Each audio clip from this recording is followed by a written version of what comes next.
नहीं, देखिए, मेरे पास एक पत्र आया है स्पीड पोस्ट से, और ये पश्चिम बंगाल के पूर्वी बर्धमान जिला से, और कोई चंपा सोम या सोमा के नाम से ये पत्र है, और मेरे घर के पते से यह पत्र मिला है, स्पीड पोस्ट से आया है, और जिसमें ये कहा गया है कि मैं आपको ये सूचना देना चाहता हूँ कि मैं, यानी वो टीएमसी के नेता हैं, टीएमसी पार्टी के नेता हैं, और ममता बनर्जी देश की प्रधानमंत्री बनेंगी, और मेरे बारे में कि आप नरेंद्र मोदी और अमित शाह के पालतू कुत्ते हैं, ममता बनर्जी और नीतीश कुमार जिंदाबाद, और आपकी हत्या कर दी जाएगी फलाने तिथि तक। और बाकायदा उस व्यक्ति ने अपना मोबाइल नंबर, अपना पूरा पता और स्पीड पोस्ट से सारी चीज़ों को भेजा है। तो मैंने केवल सीनियर एसपी पटना को टेलीफोन करके पूरी जानकारी दे दिया है, और ये पत्र उनको स्पीड पोस्ट के, उनको व्हाट्सएप के द्वारा हमने भेज भी दिया, ताकि अग्रतर कार्रवाई हो, फिर उनकी सूचनार्थ हो, कोई सिरफिरा है, कौन है, क्या है, क्योंकि इतनी हिम्मत करना कि बाकायदा मोबाइल नंबर दिया हुआ है, स्पीड पोस्ट से है, किस डाकखाने से आया, कहाँ से डिलीवर हुआ, पूरी जानकारी, पूरी चीज़ दी हुई है। तो कोई पागल है, सिरफिरा है, या किस प्रकार का व्यक्ति, तो जांच का विषय है। इसलिए मैंने पटना की सीनियर एसपी को टेलीफोन करके पूरी सूचना उपलब्ध करा दी है, ताकि वो उस पर आगे कार्रवाई कर सके। सर, अमित शाह जी आ रहे हैं, इसको लेकर यहाँ राजनीति बहुत तेज हो गई है, खास करके महागठबंधन के नेताओं के द्वारा इसे सीमांचल को एक तरह से डिस्टर्ब करने के लिए ये यात्रा। देखिए, ये लोग इतने घबरा गए हैं। अरे, देश का गृह मंत्री अगर किसी देश के किसी राज्य में जाता है तो इसमें इतना घबराने की क्या जरूरत है, इतना परेशान होने की क्या जरूरत है। ये तो हिंदुस्तान का ही दौरा कर रहे हैं ना, कोई पाकिस्तान तो नहीं जा रहे हैं, कोई अन्य देश तो नहीं जा रहे हैं। तो पता नहीं, इतनी हाय तौबा, इतने डरे हुए हैं, इतने भयभीत हैं, और तरह तरह के आरोप लगाए जा रहे हैं, तरह तरह की बात की जा रही है।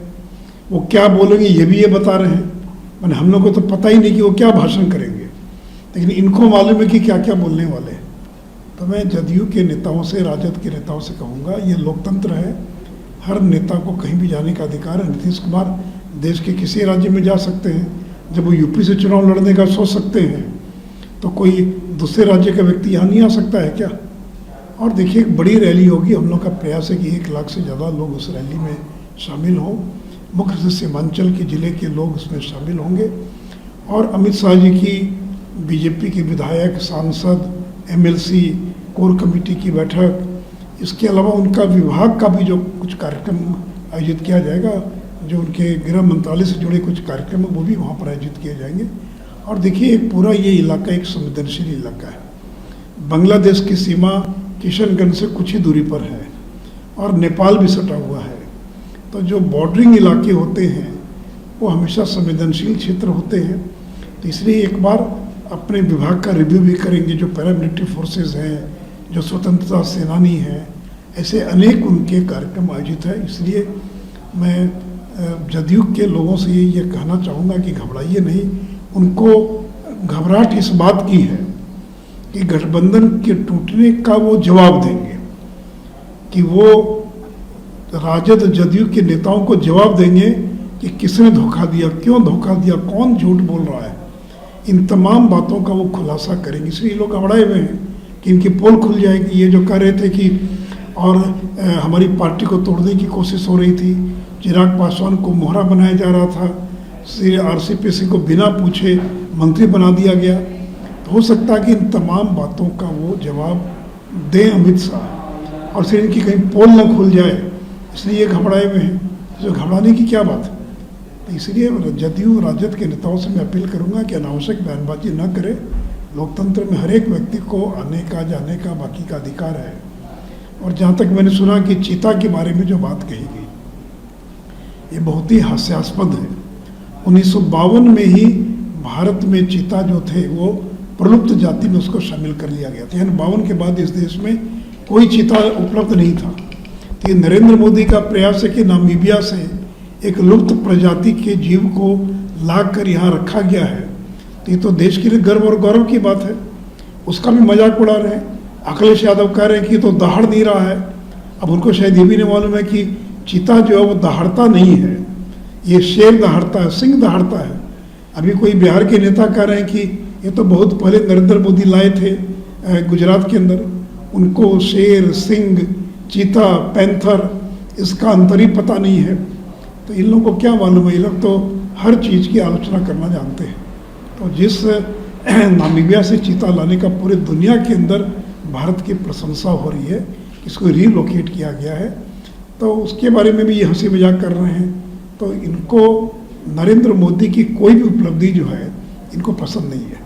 और आज जो ये नियुक्ति पत्र बांट रहे हैं, तो हमारी पार्टी के जो पूर्व राज्य भूमि सुधार मंत्री हैं रामस्वरूप तन्वर का बयान आया है, ये सारे लोगों को तो पहले नियुक्ति पत्र दिया जा चुका है, वो पहले से जब वो लोग ज्वाइन कर चुके हैं, उनकी पोस्टिंग हो गई, तो क्या दोबारा तिबारा उन्हीं लोगों को नियुक्ति पत्र बांटेंगे? क्या 10 लाख का कोटा इसी प्रकार पूरा करेंगे? पिछले 15 साल में नीतीश जी के कार्यकाल में जितने लोगों को नियुक्त किया गया, फिर दोबारा तिबारा उन्हीं लोगों को नियुक्ति पत्र बांट कर क्या 10 लाख का टारगेट पूरा करेंगे? देखिए, इन्होंने तो वायदा किया था कि मंत्रिमंडल की पहली बैठक में 5 लाख नई सरकारी नौकरी के लिए पद सृजित किए जाएंगे और 5 लाख लोगों को कहाँ कहाँ नौकरी देंगे उसका ऐलान किया जाएगा। आज लगभग 1.25 महीना तो हो गया, कैबिनेट की किसी बैठक में 5 लाख नए रोजगार, नई सरकारी नौकरी किस विभाग में सृजित किया इसका कोई पता ठिकाना नहीं है। अभी कहीं 50, कहीं 100, कहीं 200, ये तो जुड़कर लाख में नहीं पहुंचेगा। तो देखिए, चुनाव में वोट लेने के लिए तो कुछ भी बोल दिया और अब चक्कर में पड़ गए हैं, परेशानी में पड़ गए हैं कि नौकरी दे कहाँ से, न तो पैसा देने के लिए न नौकरी है। तो इसीलिए ये लोग पुराने जिन लोगों को नियुक्ति पत्र मिल चुका है उन लोगों को दोबारा तिबारा नियुक्ति पत्र बांटकर अपना कोटा पूरा करने का प्रयास करेंगे, फिर भी वो कोटा पूरा नहीं कर पाएंगे।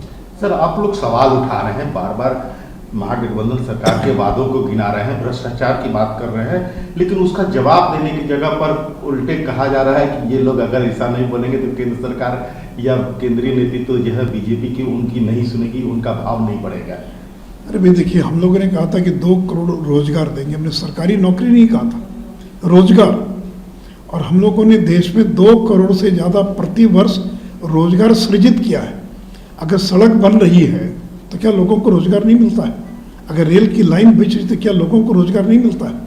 अगर पूंजीगत परिवहन और हवाई अड्डा बन रहा है, बंदरगाह बन रहे हैं, तो क्या लोगों को रोजगार नहीं मिलता है?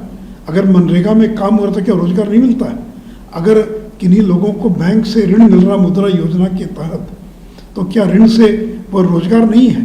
क्या वो स्वरोजगार नहीं है?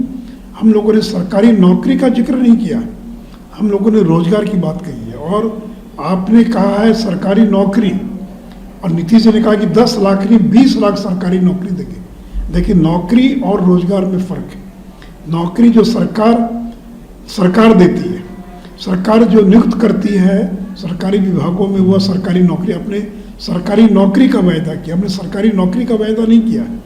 हमने 2 करोड़ रोजगार सृजित करने का वायदा किया है और पिछले 8 साल में हमने प्रति वर्ष 2 करोड़ से ज़्यादा रोजगार सृजित किया। अगर इनको देखना हो तो जाकर देखें, जो पुल पुलिया बन रहा है, जो ब्रिज बन रहे हैं, जो सड़क बन रही है, उसके अंदर लोगों को, कितने लोगों को रोजगार मिला उनको दिखाई पड़ जाएगा। तो इसलिए आपने जो वायदा किया है 10 लाख या 20 लाख, वो कैसे पूरा करेंगे? अभी 1.25 महीना हो गया, उस पर अभी तक चुप्पी साधे हुए।